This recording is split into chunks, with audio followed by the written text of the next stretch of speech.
Salam alaikum an balma malien an b'aw fo k'aw barikada a balimakɛ n'aw denkɛ don an mara sila sur chercheur n balimaw ni dagabanan te ashura ayi te ashura n'i y'a min gu dɔ bɛ c'est à dire a gu bɛ se ka plus de 30 minutes kɛ i nɛn kan saveur dɔ b'a la arôme dɔ b'a la kasani parfum dɔ b'a la aw k'a consommer an b'a baro kɛ ɲɔgɔn ye donc o tɛmɛlen kɔ k'an ka serifukɛ fo Cheikh Cherif Tiami Aidara kabako furatigi balimaw Cheikh Cherif Tiami Aidara ale de tɔgɔ ye kɔba ni babaw tigɛ mais min fɔ a ye Tiami Aidara ka furaw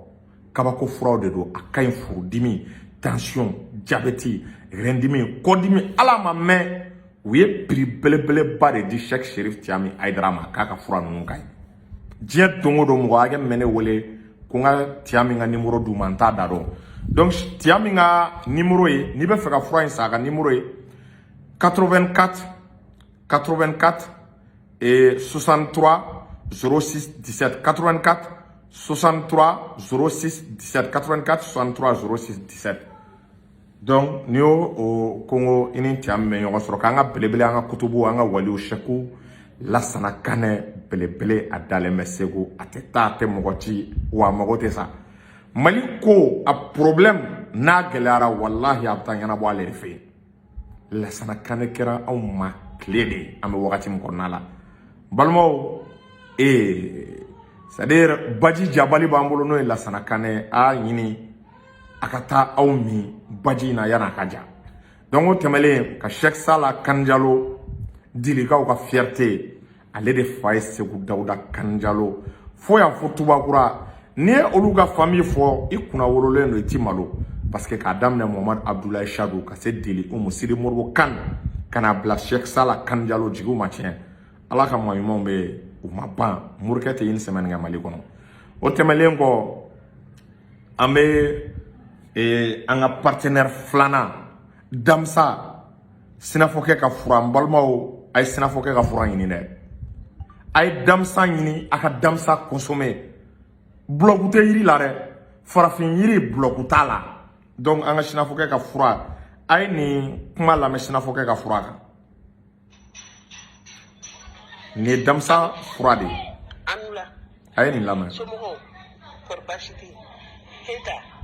Sinafɔkɛ ka jabɛti fura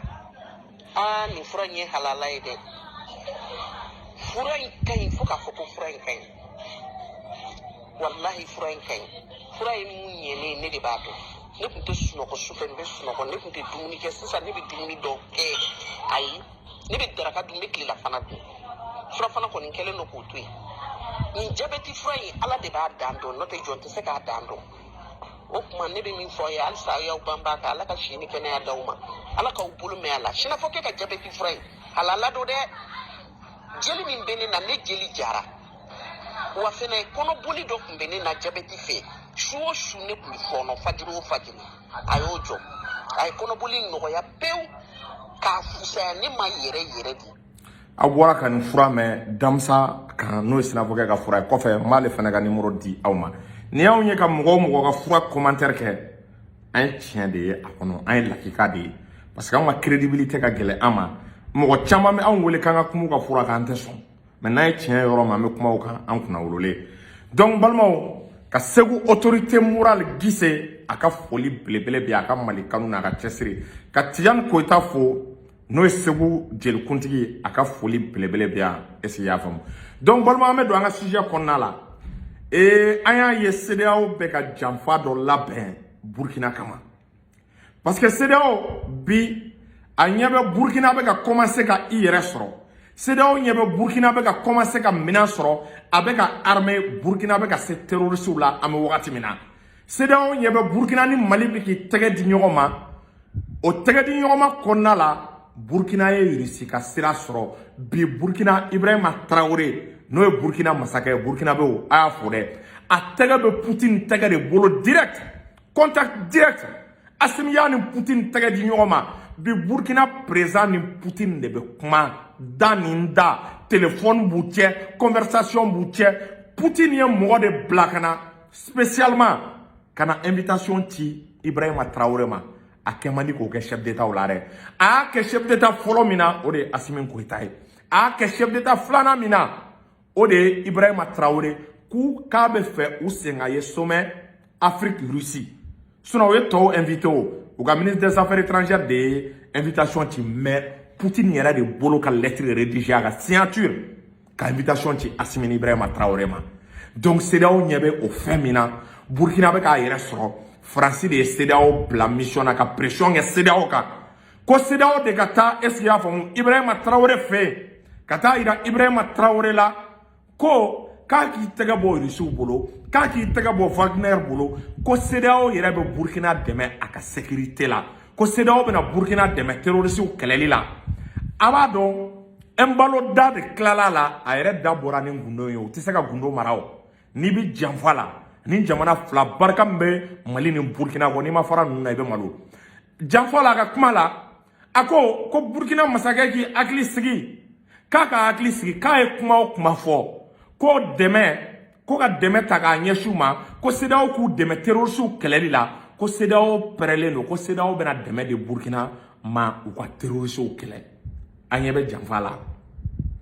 donc u bɛ ka min fɔ a ma min fɔ a bɛ ka demander Ibrahima Traoré fɛ de a k'a bolo bɔ Russiw bolo k'a kana sɔn Russiw ka méthode ma ko CEDEAO bɛ se ka u dɛmɛ k'u mago tɛ Russiw la ko Burkina k'i tɛgɛ bɔ Russiw bolo Embalo filɛ ka nin baara de kɛ ko n'a y'o kɛ ko Ibrahima Traoré ma nin bolo bɔ Russiw bolo k'a ka coopération ralentir avec le Mali k'olu pɛrɛlen don ko k'u ɲɛ ci Ibrahima Traoré ka fɛn bɛɛ kan a m'a ye discours la a ko c'est-à-dire ko Ibrahima Traoré ka problème ba fanba ko insécurité k'olu bɛna dɛmɛ d'o ma est-ce qu'il y'a faamu k'u ma problème basiba foyi ye Ibrahima Traoré ka gestion na ko baara tagabolo ka ɲi k'a ka a hakili sigi ko CEDEAO bɛna ale dɛmɛ ta k'a d'u ma parce que o de la ka réunion dɔ kɛ Accra n'a hakili b'a la Accra CEDEAO ko k'ale bɛna ale force dɔ bila sur place ko force min bɛna terroristw kɛlɛ ko force service de renseignement k'o bɛ taa sigi Burkina a wagati an bɔra ka mankan ci n ko Burkina kana sɔn France ka piège de do France ka janfa de do parce que France africains bɛɛ banna France la Sahel jamanaw banna France la Maliens banna France la Burkina bɛ o Guinéens bɛɛ bɛ ka ban France la France tɛ se k'a fɔ tuguni k'a b'a da don Afrique ko wɛrɛ la i b'a dɔn u bɛ ka taa mun kɛ u bɛ ka africains an yɛrɛ dama africains ɲɔgɔnw u bɛ ka olu de ci an ka chef d'état ma ka taa u nɛgɛ k'u tɛgɛ bɔ Russiw bolo sisan CEDEAO ka enjeu bɛɛ a bɛ min kɔ Burkina la a b'o dɔn CEDEAO bɛ fɛn kelen min kɔ Burkina la Burkina ka coopération jɔ sisan avec la Russie o bɛ ka taa tɔgɔ tiɲɛ kɛ ko mercenaires de don ko Russiw c'est-à-dire ko ils sont pas efficaces dans la lutte contre le terrorisme bon Burkina ni Russie ka bolo di ɲɔgɔn ma en 3 mois yɔrɔ Ibrahima Traoré nana bientôt 3 mois Burkina ye minɛn min sɔrɔ nin san laban u ma deli ka minɛn sɔrɔ Burkina ni Assimi Ibrahima Traoré ni Assimi Goïta u bolo bɛ ɲɔgɔn bolo u bɛ ka opération kɛ u bɛ ka ɲɔgɔn dɛmɛ u bɛ ka terroristw halaki de an bɛ wagati min kɔnɔna la bi e ni ala cɛ CEDEAO e bɛ n'a fɔ ko Burkina k'i tɛgɛ bɔ o jamanaw bolo ko k'i tɛgɛ di CEDEAO ma o tuma aw hakili la ko Burkina bɛw k'u tɛ jateminɛ kɛ k'u ka faamuyali man bon wa donc Ibrahima Traoré peuple burkinabé CEDEAO bɛ ka na dɛmɛ min kɛ a kana sɔn u ka dɛmɛ ma dɛ n'u ko k'u b'aw dɛmɛ sur le plan sécuritaire a kana sɔn an b'a ye Embalo seginna a kan siɲɛ 2 k'u bɛ Burkina dɛmɛ sur le plan sécuritaire ko CEDEAO ka dɛmɛ bɛ na o tuma CEDEAO bɔra a kalama de bi ko terroristw bɛ ka Burkina kɛlɛ yan o tuma Kabore ka taa na CEDEAO pour que a ma dɛmɛ wuli ka na Burkina dɛmɛ Damiba ka taa na pour que CEDEAO ma kɛlɛbolo wuli ka na k'a bɛ est-ce qu'il y'a faamu Damiba dɛmɛ terroristw kɛlɛli la subitement Ibrahima Traoré nana a nani bi cɛ o ye dugu 50 de libéré bi Burkina armée tɛ tombé embuscade la drone bɛ Burkina armée bolo hélicoptère Mi-35 Mi-24 avion de chasse fana kuma la surara o bɛɛ bɛ Burkina armée bolo bi an bɛ wagati min na Burkina bɛ a bɛna minɛn ye armée Burkina bɛ bolo a sigilen tɛ ni minɛn min an ma deli ka minɛn min ye fɔlɔ Burkina bɛ k'i labɛn dɛ Mali ni Burkina bɛ ka taa cogo min na armement ko la n'u jamana fila ye u ye nin tɛgɛ di ɲɔgɔn ma maintenu a b'a kalama Sahel kɔnɔna la jamana tɛna bila ninnu ɲɛ wa Afrique Mali ni Burkina i b'a ye u bɛna taa intervention kɛ Afrique jamana wɛrɛw la pour que ka u dɛmɛ k'u ka terroristw kɛlɛ donc o baaraba min bɛ ka kɛ CEDEAO be fait ko bara bay ne nyakoroma tigɛ CEDEAO tɛ ka sunɔgɔ bi ka sababu kɛ ko Burkina ni Russie bolo be ɲɔgɔn bolo o de la o be ka mission diplomatique bila san u ɲinalen bɛ Burkina ka est-ce qu'il y a famu délai n'a ka chronogramme ko ama mu insister kojugu Burkina transition ngane u nana volet sécuritaire k'olu bena Burkina dɛmɛ ko état major min be u ka service de renseignement ni CEDEAO bena force mun créer k'u b'o renseignement de kɛ Burkina ala kana Burkina ci Ibrahima Traoré kana sɔn dɛ ni sɔnna wallahi c'est la France qui va envahir le Burkina. Il faut refuser l'aide militaire de la CEDEAO, l'aide que la CEDEAO a promis pour lutter contre les groupes terroristes. Ibrahima Traoré, le capitaine Ibrahima Traoré, son excellent, il faut refuser cette aide de la CEDEAO. Parce que c'est une aide piégée, c'est une aide empoisonnée. C'est une aide qui va permettre à la France de revenir au Burkina. Parce que la France est en partance du Burkina. La France cherche un moyen, une couverture pour revenir au Burkina, pour s'implanter et refaire encore une nouvelle opération. Est-ce que vous voyez? Donc la dynamique que l'armée burkinabé est en train de maintenir, cette dynamique a déjà montré ses preuves. Cette dynamique est en train de détruire, de casser les reins des terroristes. Donc Burkinabé, ala kana aouki, agana sonne, CEDEAO ka demain, janfare do. Ouga ambaloy, mo traître présent janfati tenga embalo bo. Embalo Macron de. Ça dit, ni be faga Macron yela de ni Guinée-Bissau présent embalo Macron yela. Nous ne be sa Afrique journal. Disons nous ne be sa France ka journal. Et ma colonisation na tubabu ma ankele o ngam farafun yere de blala ñoyen ka ñogon kele ka di tubabu ma on ne ñogon kele ka di tubabu ma. Donc vraiment un conseil très important à l'endroit du peuple frère burkinabé. Donc Ibrahima Traoré, de faire énormément attention pour ne pas tomber vraiment dans le jeu de la CEDEAO. Donc CEDEAO ko kabe de même dit Burkina ma